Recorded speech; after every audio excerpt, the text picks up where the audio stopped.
નમસ્કાર દર્શક મિત્રો, હું નીતિન પટેલ. તમે જોઈ રહ્યા છો સમાચાર મેં આગેની જ. હવે જોઈએ આજના સમાચાર. મહેસાણા મહાનગરપાલિકા દ્વારા વર્ષ 2025-26 માટે જાહેર કરવામાં આવેલી મિલકત વેરા વ્યાજ પેનલ્ટી માફી યોજનાને શહેરીજનો તરફથી બહોળો પ્રતિસાદ મળ્યો હતો.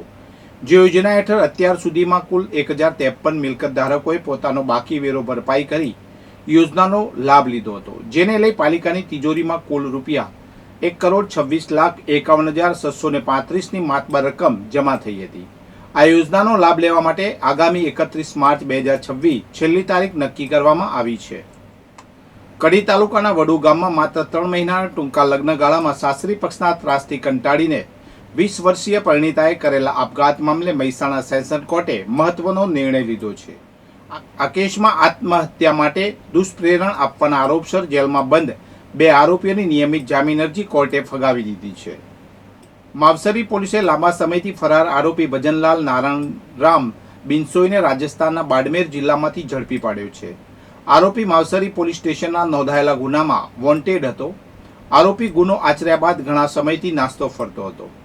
માવસરી પોલીસ સ્ટેશનના સ્ટાફે હ્યુમન ઇન્ટેલિજન્સ અને ટેકનિકલ મદદનો ઉપયોગ કરીને આરોપી રાજસ્થાનમાં તેના વતનમાં હોવાનું શોધી કાઢ્યું હતું. પોલીસે બાતમીને આધારે પોલીસે બાડમેર જિલ્લાના સેડવા તાલુકાના બાછલા ભેરોડી ખાતેથી આરોપી ભજનલાલ નારાયણરામ બિનસોઈ રહેવાસી બાછલા ભેરોડી તાલુકો સેડવા જિલ્લો બાડમેર રાજસ્થાનને પકડી પાડ્યો હતો.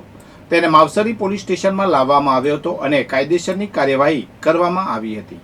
યાત્રાધામ અંબાજી ખાતે ચૈત્રી નવરાત્રી નિમિત્તે આયોજિત 2 દિવસીય અંબાજી ઉત્સવનું સમાપન થયું. વિશ્વ વિખ્યાત શક્તિપીઠ અંબાજી મંદિરના ચાચર ચોકમાં યોજાયેલા ઉત્સવમાં ભક્તિ, સંસ્કૃતિ અને લોકકળાનો સંગમ જોવા મળ્યો હતો.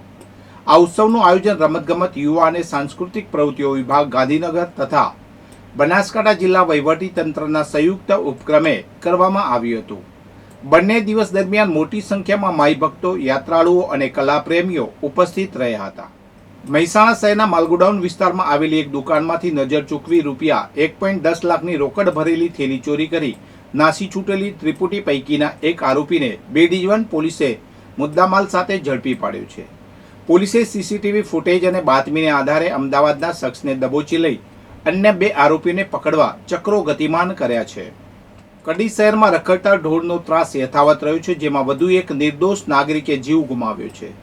શનિવારે ઈદના તહેવાર નિમિત્તે નમાજ અદા કરીને પરત ફરી રહેલા નિવૃત્ત આચાર્ય પર ગાયોએ હુમલો કરતા તેમનું કરુણ મોત નીપજ્યું હતું. આ ઘટનાને પગલે સ્થાનિકોમાં ઉગ્ર રોષ જોવા મળતા અંતે નિંદ્રાધીન નગરપાલિકાનું તંત્ર જાગ્યું છે. શહેરમાં ઢોર પકડવાની ઝુંબેશ તેજ કરી છે. ઊંઝા શહેરના કામલી રોડ પર આવેલા સદી માતાજીના મંદિર નજીક એક ખેતરના સેડા પર બપોરના સમયે અચાનક આગ લાગી હતી.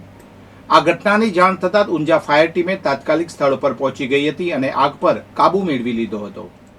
પાટણ જિલ્લાના શંખેશ્વર તાલુકાના મુજપુર ગામની સીમમાં કૌટુંબિક જમીન વિવાદે હિંસક સ્વરૂપ ધારણ કર્યું છે.